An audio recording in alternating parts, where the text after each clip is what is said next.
Assalamualaikum warahmatullahi wabarakatuh. Apa kabar teman-teman penyayang dan peduli kucing? Semoga kalian semua sehat walafiat, begitu juga dengan kucing-kucing kalian. Kali ini saya akan menceritakan kembali tentang kisah kucing saya yang saya beri nama Cing Cing.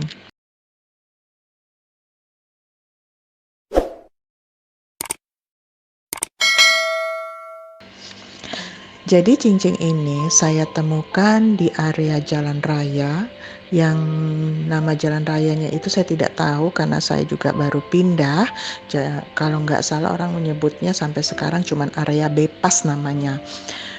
Saya menemukan cincin ini kucing dewasa ya. Kucing dewasa dalam keadaan yang kurus, boleh dibilang amat sangat kurus. Bahkan saya di atas kendaraan saja bisa melihat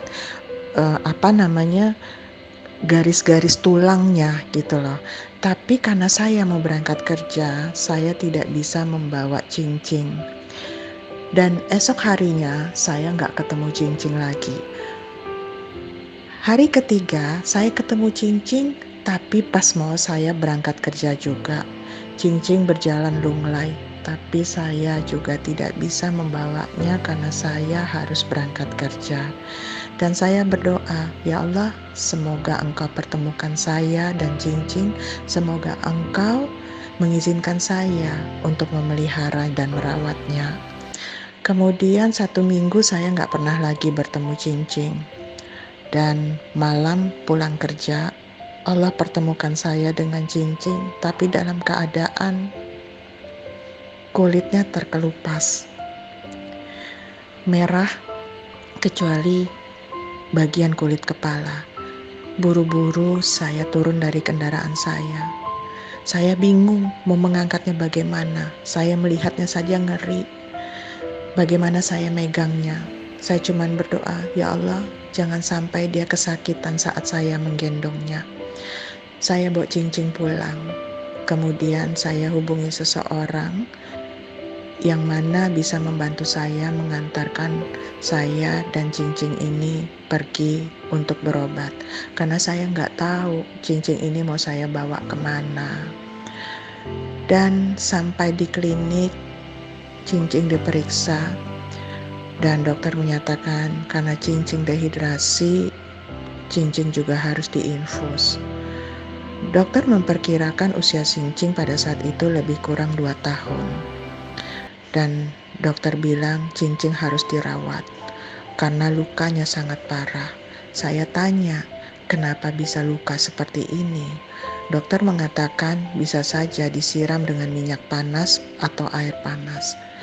Saya kediem, saya nangis.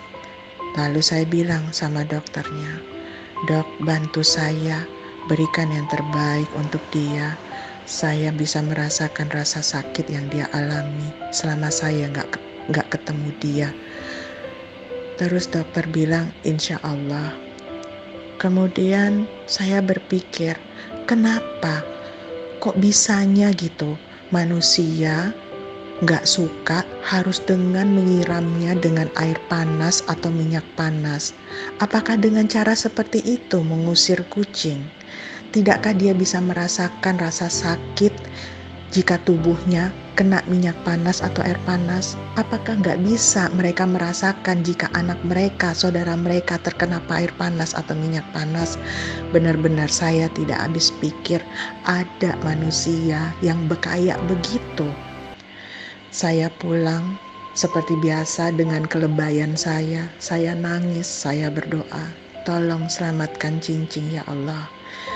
Saya menunggu kabar cincin setiap hari dari dokter. Hampir sebulan lebih cincin dirawat dan alhamdulillah cincin boleh rawat jalan. Tapi sayangnya beberapa bagian tubuhnya tidak bisa ditumbuhi bulu lagi akibat bagian luka yang sangat parah.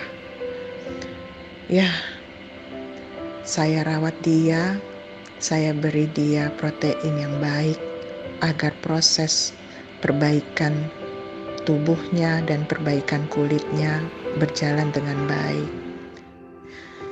Cincing juga manja pada akhirnya, tapi Cincing tidak jahat jika ada pendatang baru di rumah saya. Cuman keunikan Cincing, kalau saya nyapu, dia selalu merebahkan badannya di dekat tangkai sapu saya. Gak peduli ada abu, ada kotoran yang saya sapu, pokoknya dia langsung guling-gulingan di situ.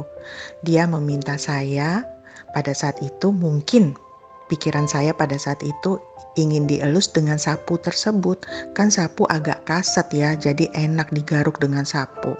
Dan saya pikir cuma kali itu aja, tapi ternyata tidak. Sampai saat ini jika saya nyapu, dia selalu menjatuhkan badannya agar saya menggaruk punggungnya, badannya dengan sapu. Begitulah teman-teman cerita tentang Cincing. Semoga bermanfaat dan sampai ketemu lagi dengan kisah kucing saya berikutnya. Assalamualaikum warahmatullahi wabarakatuh.